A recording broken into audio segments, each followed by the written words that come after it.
এই যে আমি।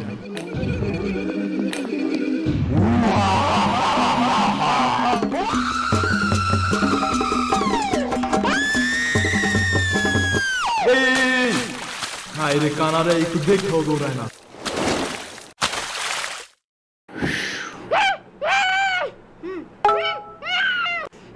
ইয়ামিন, আবারও বিছানায় ভূত দিছ আজকে?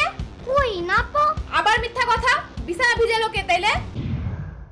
আরে এগুলো সব ভূতের দোষ। ও আমারে দৌড়ানি না দিলে আমি পানিতে পড়তাম না, আর আমি ভিজতামও না। দেখছো অবস্থা, আর বিছনাটাও ভিজে দিছে। ইয়ামিন, প্রত্যেকবার একই কাহিনী থাকেই না। আর একবার এখানে বিছানায় ভূত দিতে। বললাম না আমি ভূত দেই নাই। আমি কি করতে বাবা নাকি, হ্যাঁ, যে বিছানায় ভূত দেব? না, তুমি ভূত কই দাও? আমি তো প্রতিদিন ওই যে পাশের বাসার বাবুর ভূত